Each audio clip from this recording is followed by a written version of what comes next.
আলহামদুলিল্লাহ আলহামদুলিল্লাহি ওয়া কাফা ওয়া সালামুন আলা ইবাদিহিল্লাযীনা ইসতাফা আম্মা বা'দ ফাআউযু বিল্লাহি মিনাশ শাইতানির রাজীম বিসমিল্লাহির রাহমানির রাহিম الدنيا سجن المؤمن وجنات الكافر أو كما قال النبي عليه الصلاة والسلام وقال تعالى صدقت يا ربنا الحمد لله দীর্ঘ হয়ে কিছুদিন ছুটি কাটিয়ে আবার বিগত এক সপ্তাহ কর্তৃক আয়োজিত ছাত্র জমিয়াতে এই জমিয়াতে এসে বসবার কিছু কথা বলবার এবং শুনবার তৌফিক দান করেছেন। এই জন্য সেই মহান মালিকের দরগায় দিল ভরে শুকরিয়া আদায় করি, বলছি আলহামদুলিল্লাহ।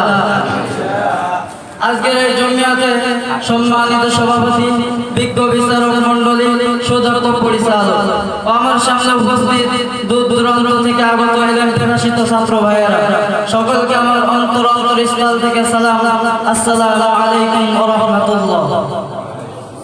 আজকের জমিয়াতের বিষয়বস্তু দুনিয়া ও আখিরাত সম্পর্কে।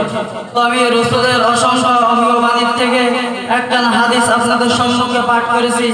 আল্লাহ তাআলা যদি তৌফিক দেন সংক্ষিপ্ত পরিসরে দুই একটি কথা বলবো, সকলে বলছি ইনশাআল্লাহ। তো প্রিয় ছাত্র ভাইয়েরা, আমরা সর্বোপরি জেনে থাকি কওমি মাদ্রাসায় লেখাপড়া করলে ডিগ্রি অর্জন করা যায় না, কওমি মাদ্রাসায় লেখাপড়া করলে সরকারি চাকরি করা যায় না, কিন্তু একটা লাভ হয়, সেটা হলো আখিরাতের জন্য। কথা বলেন ঠিক কি না? তা আমরা যারা কওমি মাদ্রাসায় আসছি আমরা জেনেই থাকি চাকরি হবে না, তবুও বাড়ি থেকে পিতা মাতা আপনাকে আমাকে কওমি মাদ্রাসায় পাঠাইছে দিনী ইলম শিক্ষা করার জন্য, ঠিক না বেঠি? এই জন্য তাদেরও মনে এমন কোনো আশা নাই দুনিয়ার জন্য। তাদের মনে আশা আমি যখন মারা যাব আমার সন্তান আমার মাথার কাছে বসে সূরা ইয়াসিন তেলাওয়াত করবে। কথা বলেন ঠিক কি না? তারা দুনিয়ার কোনো আশা করে না, তারা আশা করে আখিরাতের জন্য। কথা বলেন ঠিক কি না? তো আমরা মাদ্রাসায় আসছি দ্বীনি ইলম শিক্ষা করার জন্য, আখিরাত অর্জন করার জন্য। এখন আমরা মাদ্রাসায় এসে যদি আখিরাত অর্জন না করে দ্বীনি কাজ অর্জন করি, তাহলে এটা কি আমাদের জন্য জরুরত?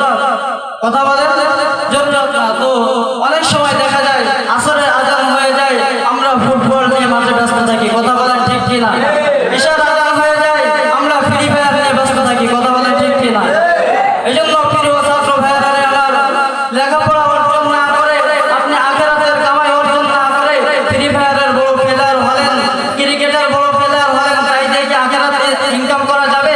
আখিরাত করা যাবে? করা যাবে না।